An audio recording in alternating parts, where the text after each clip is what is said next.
Live from Los Angeles, this is Rabbi Sherman and Rabbi on the Sidelines, where we speak about the intersection of sports and faith. This morning, we are joined by Jason Horowitz of Westwood One and CBS Sports, a longtime friend from back in the days of Syracuse University, joining us from the East Coast. Jason Horowitz. Jason, it's so good to not just hear you, but see your face. How you doing? Good, Rabbi. How are you? Do I call you? Okay, so here's the question. You weren't Rabbi when we met. You were like soon-to-be Rabbi, college kid, tall, skinny man that I just knew as Erez. Do I call you Rabbi now? Do I call you Rabbi Sherman? Do I just call you Erez? Where do I go with? I think you call me coach on this. Coach in the synagogue or Rabbi on the sidelines. Actually, let me start with that story for everybody. I was a rabbinical student doing my high holy days in Syracuse, New York, where I'm from, in Syracuse University Hillel. And we took a little break in the high holy day action, and I basically didn't ask the rabbi anything about Syracuse sports. And there was a guy in there that asked me anything. I think you asked me a question about James Theus. And you were like, how do you know this stuff? And then you realize that, I was born and bred a townie of Syracuse, New York. Yes, at which I got a chance to visit with your family at the house, and we had many a winter break time together. And my college roommate, Lauren Canaster, was the president of Hillel at Syracuse University at the time. So it was very much an enjoyable. I don't remember this at all, by the way. You brought that up to me a few weeks ago about the stories and this and that. Like, I remember being at your house. I do not remember much of the other stuff at all. Your memory is much better than mine. Yes, I don't remember the sermon I gave, but I remember the questions you asked for sure. For sure. Well, it is wonderful to have you on Rabbi on the Sidelines. I get to do a little bit of what you do on a daily basis, but really, as we spoke a couple of weeks ago, taking it from a different angle, faith and sports, especially in today's, if you wish, crazy world where we're dealing with anti-Semitism and Israel, and sports seems to be an escape sometimes. We had Dan Schulman on the show. We had Seth Greenberg. Seth Greenberg mentioned an anti-Semitic incident when he, as a coach of Long Beach State, played against New Mexico. Dan Schulman mentioned during the Gulf War how he basically went home in the middle of a hockey game and said, in this moment, I need to be a Jew. I need to stand with my faith. Do faith and sports intersect in the world that you see each and every day? Oh, well, yes. Every day, I don't know in terms of every day, but the answer is absolutely yes. It has always been yes. And just as you visualize the aspect of what I think we think of as religion, you see it all the time. Before taking a knee for the national anthem became a political conversation, taking a knee was never anything looked frowned upon, right? Taking a knee was after you score a touchdown and you drop to a knee and you pray, or players on both teams will meet at midfield or after a game and they will pray together, whether it was because of an end of a game or an injury or anything. Like, taking a knee was never a thing that was a political conversation or it was anything, frankly, for that matter, even divisive. It was just generally thought of as something that had to do with faith. And so, I think faith and sports always interact. I think there's, just like any other walks of life, people come from different backgrounds. People come from different faiths. And even more now than ever before, all of that in a locker room is acceptable. It's interesting because particularly during the pandemic, sports almost became something to latch onto. Whereas if you were pro continuing sports or pro not displaying how you feel about activism, then you were on one side of a political aisle. Or if you were, hey, we should be a little bit more cautious where sports fits in. And, oh, by the way, yes, it's okay to talk about what you believe in and stand up for, like the NBA and WNBA, then you were on the other political side. So, like, sports during the pandemic has become a little bit more of a split. But to your original point, sports has always been the unifying factor. Sports has always been the thing that's been able to bring people back together. It's like, hey, this is what we're watching. I might like my team, you might like your team, but it's just one thing. I'd like to think that will become the story again. I don't know how long. I don't know if it, in fact, is the case right now. But in general, I'd like to think that is going to be the aspect. And it might very well be, a sporting event come September where the majority of the country is vaccinated. People feel comfortable watching 90,000 people in a football stadium. They feel comfortable being there, because that's not the case now. Like when the Texas Rangers on opening day had a full stadium, there's no way we were all like, yeah, that's the best thing to do. Let's go. But I think hopefully by we get to September and whatever football stadium that is, when you're watching it and you're like, that's full, it's the right thing to do, we're good, then maybe that's the moment where it's the unifying thing again. Yeah, I mean, in June, we're looking at, full stadiums possibly for not even outside, but the NBA playoffs as well. Yep. So we'll see what happens. So let's take a different aspect in faith right here, a story that most people don't know about you, but I heard on a podcast, so on the public knowledge, that a little faith led you to do what you're doing today in your history of bar mitzvahs. So what was that high school job that you had? Because as you just told me off air, that you love people. So you're a people person. Yeah. You love not just speaking with them, but telling their stories. So what did you do in high school that led to what you're doing today? So 3 parts to this. One, my demographic is more the Price is Right crowd. I really fit in with the 60 and older. Come on down. You're the next contestant on the Price. Have you been to the show? I have never been to the show. Oh my gosh, I've been 3 times. Get out here. We gotta go. Is it amazing? Do you still have to get up at like 5 a.m. and get in line? Well, right now, you guys, maybe not the case, but like before pandemic, did you still have to get up at 5 a.m. and get in line and get a number? Let's just say I was able to get in the door. You have a connection. Of course you do. You have a connection to everything. So I was a DJ on our local radio station. And I had done like a 6th grade dance in a barn for one of the local schools. And so I had done that, and somebody approached me like, hey, do you do this on a regular basis? And I'm like, no, this is just for our high school radio station, WBFH, the Biff. And I think I got like $25 to do it, right? I got like $25, which, is whatever, 16, great. They're like, well, hey, you should come do this with us. And I'm like, okay. And the company was called Joe Cornell Entertainment. And Joe Cornell was what I had taken when I was in 6th grade, where you took the dance classes where you're the boy and you're with the girl and you learn the box step and, you're a full arm's length away as you're holding each other's shoulders, not trying to step on each other's foot or anything along those lines. And so I had been familiar with Joe Cornell Entertainment, and they had done a bar and bat mitzvahs when I was in the 7th and 8th grade, but I never thought about working for them. And so I went to work for them, and unlike a lot of the companies in the area, they, where the DJs were behind the table, and they had the MC and the dancers, and it was a really big production. Joe Cornell gave you different options of packages, so you could just get an MC and the DJ, in which case it was me as a dancer with the MC, like pumping up people. Or you could get the package that included the dancers, and I didn't have to do as much, but you're still in front of the table. So I was very much involved in the Cotton Eye Joe and the line dance and the hustle, and I was very much involved in all of that. And it was an awesome high school job, not only because like you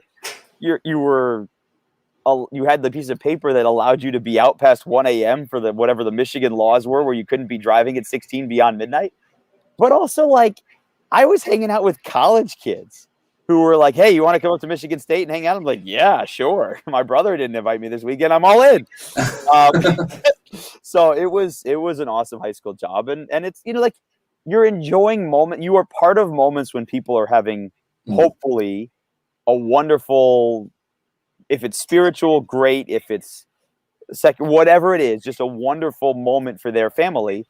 You get to be part of it. And that was a nice part of it too. And so how does that intersect with what you do right now? I think you just hit it right on the head right there, that you are part of something that people are experiencing joy with, right? Yeah. And so when I'm watching the NCAA tournament or listening in my car to you, right? How do you then, what are you thinking on the air that says, I'm going to bring these people joy, whether they're going to win or lose? So my perspective on all of that has changed. So I grew up 100%, everything about my life, kind of like how you felt, other than the other side of being a rabbi. It was all sports. It's all I talked about. It's all I wanted to do. It's all I did. Almost to the point of like, so when I first went to a Michigan game with my uncle, who's the one who got me, helped me fall in love with sports. The next year when I came back for Michigan, Minnesota, I heard from the guy behind, oh, you brought that kid back. And my uncle was like, yeah. And I'm like tugging on his arm. I'm 9 years old. I'm like, what does that mean? He's like, oh, you're the kid that asked all the questions last year. Nice. What does that mean? What does this do? But like, I used to think it was so serious, and you had to like, everything had to be delivered correctly. And if you said something wrong, it's a lot more go with the flow, right? And I know you were referencing the NCAA tournament, and people live and die with the tournament. And, like you live in Los Angeles, UCLA in the Woo! Final Four, Jalen amazing Suggs. run, right? Amazing run. And then they get their hearts broken on a forever Half-court memorable shot. moment, right? That will go down in history as one of the greatest moments in NCAA tournament history. And so, like, you want to meet that moment, but at the same time, like, we're delivering it to you like a fan. The whole aspect doesn't have to be of this authoritative aspect on sports about how it's, like Seth Greenberg is very much in that. But my role is more along the lines of, let's live it together. Nice. We are enjoying that together. We are breaking it down. We're talking about it. We have access that you don't, but we're breaking it down together. And that's a really, really nice thing. So we're going to go back to, I believe, 2005, because you just said your opinion changed. That your opinion changed and how you broadcast sports. So we're going to look at what you thought going out of college in 2005, and then we'll chat about that. Class. Okay. Day Hall, room 317, I think is what it was. You know what, honestly, when I came to Syracuse, I wanted to be a play-by-play guy. And that's exactly what I try to do. That's why I worked at WAER and some of the other internships that I had during the summer. It's kind of veered off of that since I got out of Syracuse. I'd still like to call some games over the course of however long I'm in the business. But that was what I wanted to do. But there's something exciting about live TV, whether you're out doing a game or you're in a studio. The rush of, all right, you're on in 3, 2, 1. And I think anyone who's ever done anything in live TV, whether it's a producer, a director, or behind the scenes, or even just a production assistant, they get that same rush and adrenaline of, all right, you go and don't stop because nobody else is stopping. So I'm going to actually ask you something. I look the same. Nothing's changed. Not at all. Yeah, that's why they hide you behind the microphone. Can you see? Do these look like old man lines here? They feel like old man lines. Exactly. I'm gonna turn the ring light off behind the computer here as well. Let's talk about the pandemic and broadcasting sports, like you said, not traveling, but really dealing with that live audience. I had the same experience just 3 weeks ago when we opened our doors again for the synagogue. That my wife and I, both the rabbi with me, we were doing Zoom Shabbats, and all of a sudden somebody said back to us Shabbat Shalom, and we literally just wept in tears because we had that experience. So take us through the live moments. You're after the UCLA game, you're in a studio in your house or whatever, talking with Doug Gottlieb, but in the moment, what is that like, and how does that feed on what you bring to the audience? So that can be in a lot of different ways. So this past Wednesday and Thursday was my first game in person. I did the Big East men's lacrosse national semifinals, or the Big East men's lacrosse semifinals, and I was in Providence to do it. Was that the Bryant game? No. That was Georgetown. Like, this is last week. Georgetown played Villanova, and Denver played Providence, and the winner of the Big East tournament gets the automatic bid, just like every other college. Got it.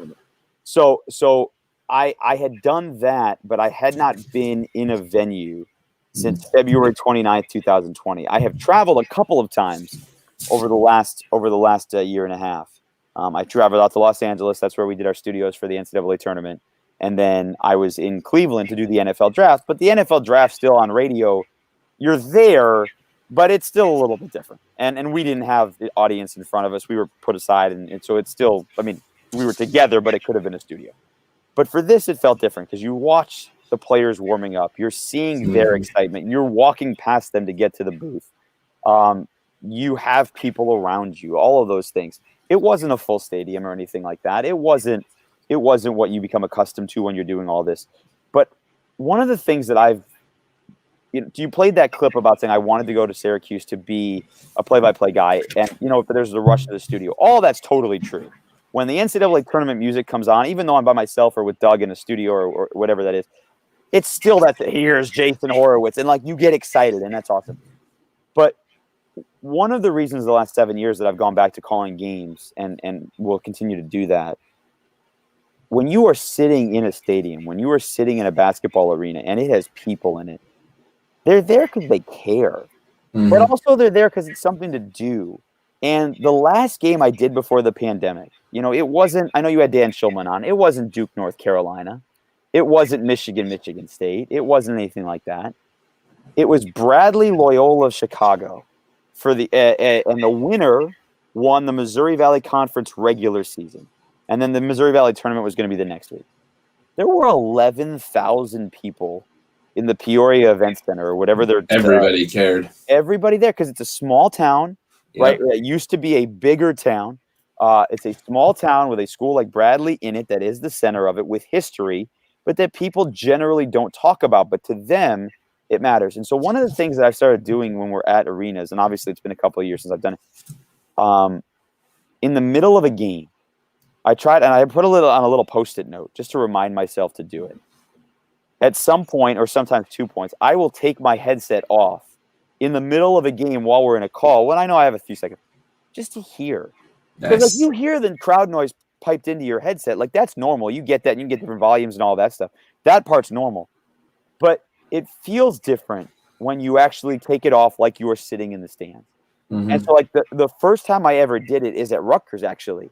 Because at Rutgers, they're crazy stadium, the rack, right? Basketball. Yes, and now that they're good, like you haven't been out here since they've been good.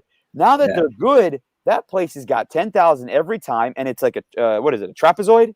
Yeah, trapezoid, right? So the sound is just straight up, right? Everybody, but the broadcast position isn't on the floor for basketball. Right. It's like right in there. Yeah, you are right in there to the point where a woman once told me for a women's basketball game, she turned around, she said, "Can you quiet it down, please?" Last time I was there was when Carmelo Anthony played for Syracuse and they lost. That was one of their 4 losses of the year, and I never went back. So. Yeah. What was that?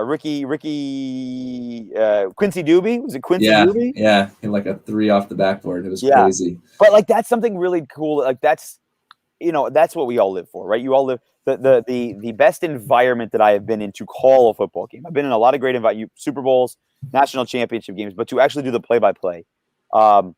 I've done Michigan, Wisconsin in the Big House, which was a long lifetime thrill as growing up in Michigan. Mm-hmm. It was the year after my mom passed away. And I was asked to call the Michigan-Wisconsin game for Westwood One. And I remember I stayed at my dad's house, and I remember driving to Ann Arbor that morning, just thinking about the fact of like, I've made this drive dozens of times, but now I'm making this drive as this dream moment for a career. And then the other was at Wisconsin. Like when they talk about jump around at Camp Randall Stadium and you feel 90,000 people shaking you, it's totally true.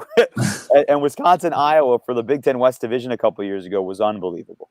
So you talked about dream and that being your dream, but let's talk about dream job and how that was a break in your career as a college student. And I think that also related a little bit to the bar mitzvah piece and your dancing and acting.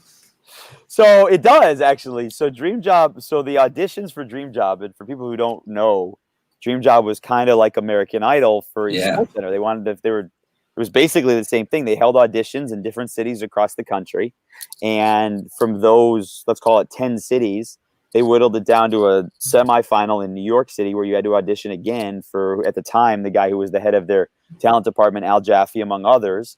And I didn't know any better. I was like a junior in college going into my senior year. And so I drove down to Washington, D.C. It was on my birthday, actually. I auditioned there, and they like put 10 of us around a cocktail table. And they just went around like, all right, give us your best call, right? And so I pretended I was Ernie Harwell, who was the Detroit Tigers play-by-play guy growing up. And that's all I ever wanted to be. And I gave a home run call that he did. But like I did it like how I always do things, loud and with energy. Yes. Like, that's all they were looking for, because they were making a TV show. They just wanted someone to have energy and be loud. If they found someone who could actually be on TV or radio, great. But they just wanted someone who would have some energy, right? Which I did. Again, I didn't know that at the time. So I did that in D.C. I drive back up to Syracuse. I turned 21 that day. And I get the call that hey, you made the next phase of the audition. So I went down to New York City. And they said that you had to prepare something to, I don't remember if it was to wow the judges or to impress the judges or whatever. I had no idea what I was going to do. So I went back to my old days as a DJ at bar and bat mitzvahs. And my my beginning of my audition, before they asked me about anything sportscaster wise or to do anything like that or any interview skills, I brought a boombox with me that I carried through the streets of New York. This is summer of 2004. And I played The Hustle. Yeah. And tried to get Al Jaffe and other ESPN employees to get up and do a line dance with me. And that was the beginning of my audition for ESPN's Dream Job. So funny because, actually, got to give credit to my mom, who was in classes with my brother. And when you came for Shabbat dinner, my mom was, that's the guy that did The Hustle on the Dream Job. So a shout out to my mom for connecting us. I still love Stevie Wonder to this day, by the way. My eyes don't cry no more. So you have an energy about you that, like you said, it works, but you also obviously have the knowledge of the sports and the talent as well. But you also tell stories that are not on the court, which I love. You talked about taking the headphones off and listening to the crowd. But you also told the beautiful story, I believe, was Morehouse State and the cheerleaders. How do you find those off-the-court stories and say, this is what people want to hear at home? So tell us about those cheerleaders. So it was Morehead State, and Morehead State is about an hour away from Lexington in Kentucky. And, it's again, these are small schools. So the blessing and the curse, right? We all get into this and that we want to be doing the national championship game. We want to be doing the Super Bowl. We want to be doing whatever big college, big game. And whatever. You have, by the way, Jason Horowitz, Westwood One, has been on those fields and courts. I am blessed in that aspect of it. I love the fact that I've been the host of the NCAA tournament. This was my, I guess the pandemic cut one off. So this was my 7th year as the host of the tournament. I've done every Final Four in some capacity since 2007, and I've done 4 Super Bowls and all those things. And I've watched them. It's amazing. but what if you just kind of keep your eyes open and your ears open, you find stuff that you have no idea existed.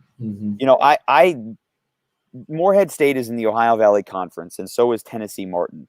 And earlier that year, we were at UT Martin, which is actually where Pat Summitt began. She played at UT Martin before she became the former, obviously she has passed now, but before the Hall of Famer at Tennessee that really got women's basketball going. Tennessee Martin had just won a national rodeo championship. And I didn't know that except for the fact that every college campus that I go to, I visit their bookstore. And when I was in their bookstore, I saw a shirt that you could buy that was UT Martin rodeo. So I asked our producer, hey, can we get anybody to shoot this X, Y, and Z? And it was last minute, so it was hard. But what we found out was that my analyst, Mark Jackson, not of the St. John's and Knicks fame, but Mark Jackson of Temple fame, and played a long time in the NBA, right? 6'10", 6'11" guy, rode horses. And so Mark Jackson was a roper. And so we put pictures of Mark Jackson roping, and we tied it all into UT Martin's rodeo, and it was awesome. Morehead State, I had talked to their SID, Sports Information Director, and at smaller schools, they're, at big schools like Syracuse and Kentucky, like their basketball person is just basketball. Right. Their football person is just football. At smaller schools, they're responsible for a lot of different things.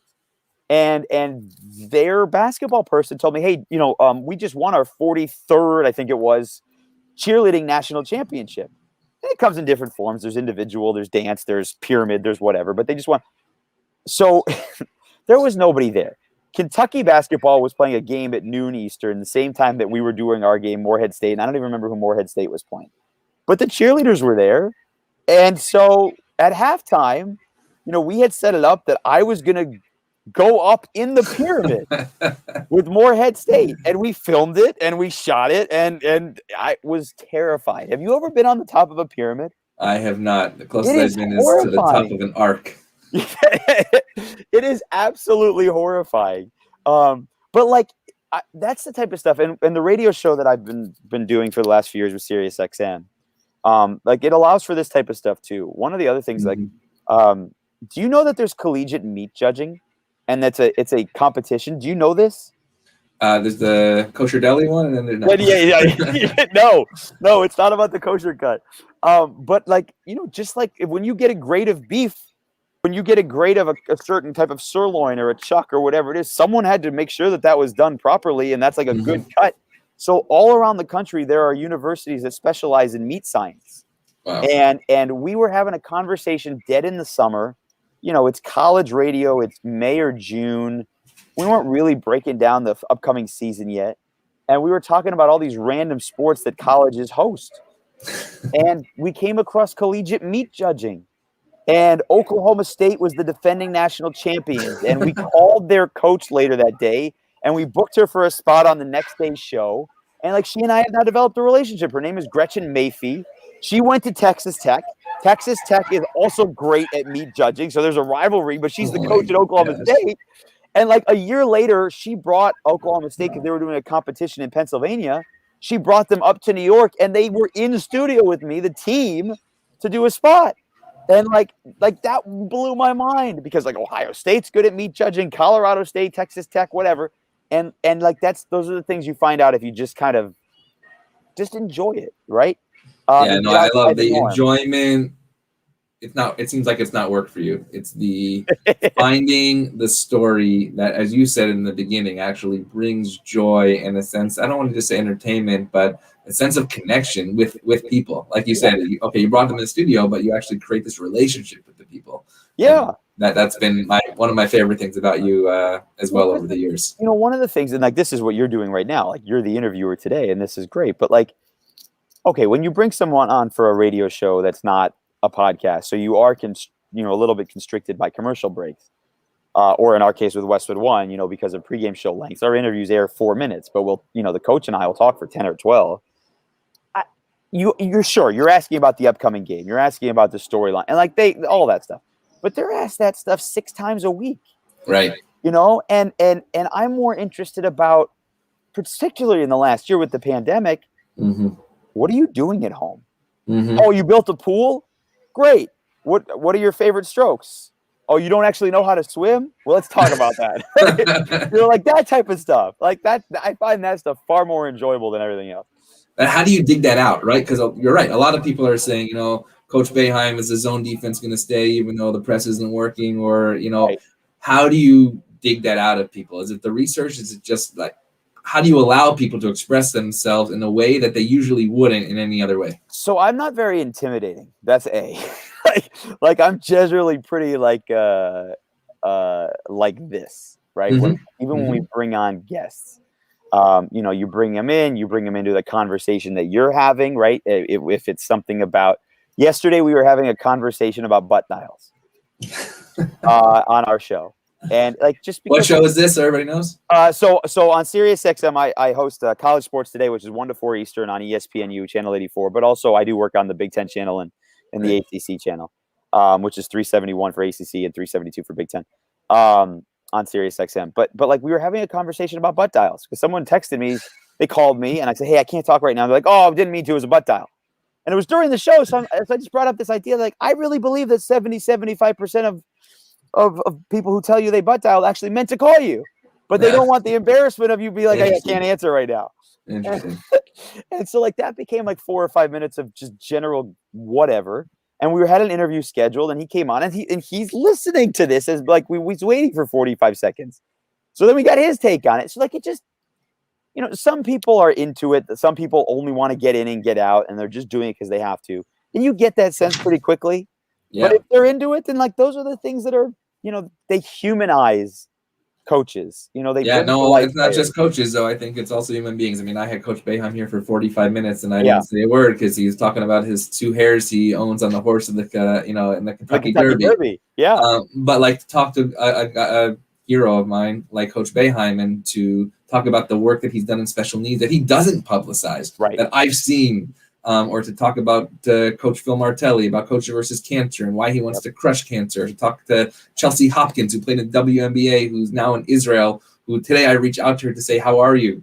Like, those relationships, I called it, I call it beyond the ball, right? And I think what you're amazing at is bringing those human interest stories beyond the court. And that's why personally I love tuning into you and hearing not just your voice, but also the stories that you do bring to us. The other stuff with that, Erez, is that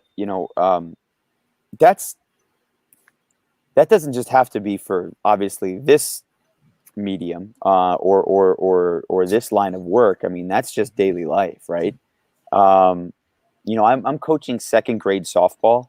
My daughter's in 2nd grade, and I'm coaching second grade softball, and we have 14 kids, which, by the way, is way too many on a softball team in second grade where the ball never gets to the outfield, and you have to play all 14 kids at every single time the entire game. All right, so that's just a separate note.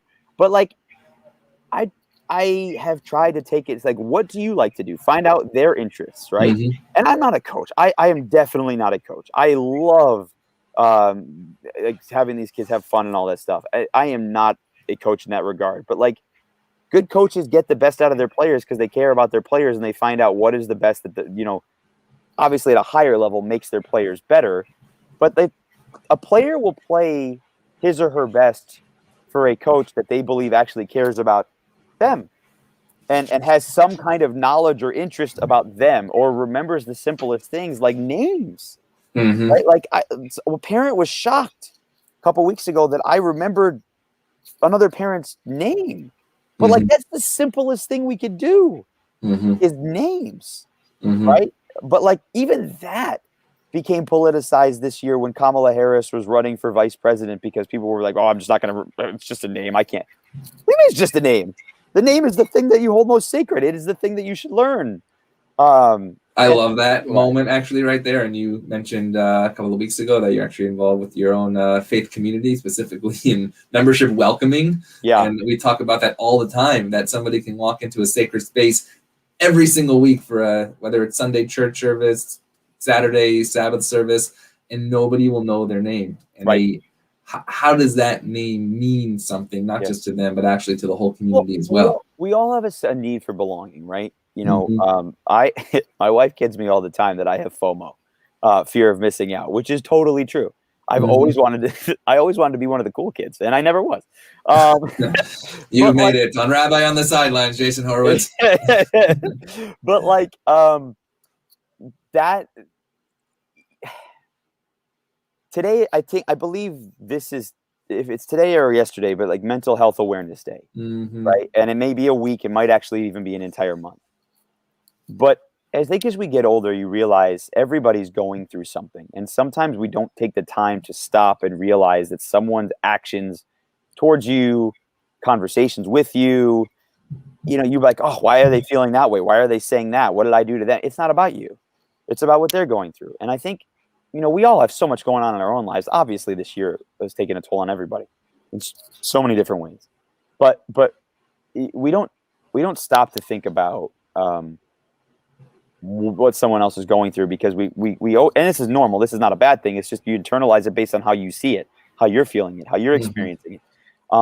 But those moments when you can stop to just kind of like sit back for a second and realize something as simple as saying, "Hey, how are you?" is maybe something that actually changes someone's outlook on their respective day. That's an amazing thing. And it's a simple thing. It's like a really simple thing that could change someone's day. And you don't always, appreciate it. And I'm not saying I do it all the time. No. have to stop and remember to do it. Yeah, I just saw yesterday somebody within our own community who's going through a lot of angst and challenges. And I watched somebody else say, how are you? What's going on with your family? And that person, like, jaw almost dropped and started just expressing how they were feeling. And I wrote to the person who did that saying, I don't even realize if you understood how much of an impact you made on that person, because you noticed them. You said you count, you're here. Totally. And it's simple stuff too. Like, people aren't obviously there's different levels to this. Some people do need much larger than others, but generally speaking, you can change someone's day by just saying hi. And noticing them, or asking them a question and focusing it on them. And those are things I've learned a lot later in life. I'm not old, I'm 37, but like, we're about to have our third kid, and we're dealing with our own stuff. And, my mom passed away 5 years ago. And so like, we deal with a lot of things along those lines. But a buddy of mine, his mom just passed away. And for the first couple of weeks, I was checking in on him every couple of days. Yesterday, I realized it had been a month and a half. Immediate, because it's as simple as a text message, right? Yeah, that obviously in Shiva, in the Jewish tradition of the 7 days of mourning, right? I always say that the most important day is day 8. Yeah, nobody's in the house, right? What do you do? Who's sending that text messages? Who's saying, like, are you okay? Right? Day 1 through 7 are never easy, right? But it's almost this false sense of community. But on day 8, when you're alone, what do you do? And actually, in Jewish tradition, on end of Shiva, you walk around the block saying, I'm going to enter the world. Yep. But the question is, how will the world sort of re-enter back into your life? And I was fortunate in that regard. And again, my mom passed away at a fairly young age. And I know right around the same time, give or take a year, your brother passed away. In 2017, yep. Yeah, and my mom was 2016. And, we had a couple of different spiritual things with us because my son was essentially conceived the day my mom died. And we were going through some more scientific measures and how it was. And we were living in New York City, and my mom and dad were in Michigan. And my brother had called. He had driven up from Chicago. He's like, this is the end. She had stage 4 pancreatic cancer, and it was 5 or 6 months from diagnosis to end. But we made the decision because of the process to get to that point. All right, we're gonna go with the retrieval. We're gonna do this way, and we'll see. Who knows if it works? Who knows if it doesn't? But it's been too much to get through for one day not to be there. And when it was all said and done, we had one egg that turned out to be fertilized, and it's the one that is my son. And if you believe in the whole idea that scientifically it takes 24 hours or whatever in that realm to happen, then essentially when my mom was dying, my son was born. To be perfectly honest, I have struggled. Wow. I have struggled with that. Because they're obviously very different people, and he's 4 and all of that stuff. But there's also something special to that. Mm-hmm. To be honest, when people would bring that up afterwards, I would get angry about it. Mm-hmm.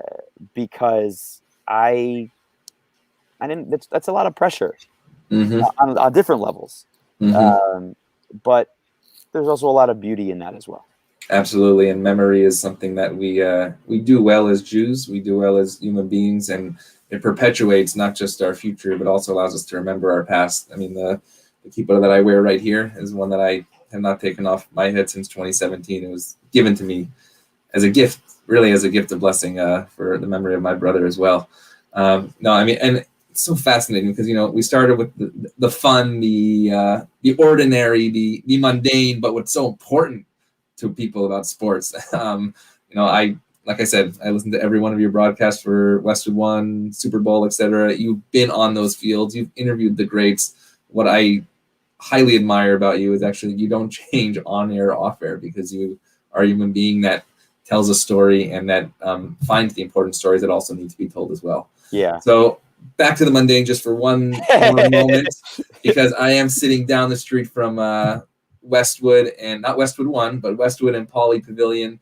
And I just want to play one last clip here when before this year, a little while back, but UCLA was in the Final Four, and this is what you said with Ben Howland.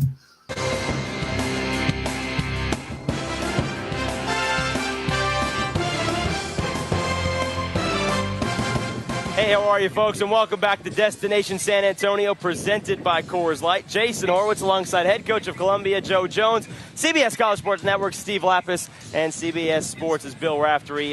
4-1 seeds in the Final Four for the first time all time. 2 of them are gone. One of those is UCLA. 3 straight trips to the Final Four. First time since Phi Slamma Jamma that a team has lost 3 consecutive years in the Final Four without winning a national championship. Are people going to remember this team 20 years from now? And if so, how are they going to remember them? Well, I think 20 years from now, right? And now we're talking Mick Cronin back in the Final Four from the first 4 out. I had Joe Lunardi on the show talking about this as well. Talk about that moment, what you thought then. That's and then 13 years ago. 13 years ago. By the way, someone go back in time and tell me it's not okay to wear that shirt. Well, they were making fun. Rafter was making fun of your sunglasses after that. But 13 years ago, you said, is somebody going to remember this team 2 decades from now? We're a decade and a half, and we're back in the Final Four with lots of coaching changes with Mick Cronin on the sides. What's going on out here in Westwood, and what do you see for the future? Well, you know what's interesting about that? I didn't obviously mean UCLA as a school or a brand. I meant that specific run, right? And that third one of those was Kevin Love. And before that, it was Aaron Aflalo and that group. It's funny. They obviously have been brought back up. Like, we talked about that a lot during their run. But, like, Eris, those Final Four teams were 1 and 2 seeds. Like those teams were along those lines, right? You know, they were the ones who were supposed to get to the Final Four. I know this UCLA team this year was really good, but like people complained, oh, they weren't an 11 seed. This run to the Final Four proved they weren't an 11 seed. Runs in the tournament don't dictate whether or not you were seeded correctly. They just show how you do over the course of a 2.5-week span. And in this year's case, in one location, dealing with COVID tests and all the other stuff. And, you know, in their case, like UCLA lost one of its best players. They had pros, and I'm blanking on what his name was, but the guy who was a recruit who decided to go to the G League instead of go to UCLA. So, like, their season was kind of up and down from the beginning. But, like, Mick Cronin is a phenomenal basketball coach. Watched him many times in the Garden with Cincinnati. Absolutely. He is a phenomenal basketball coach because he really, getting back to what we talked about coaching, he gets the best out of his players.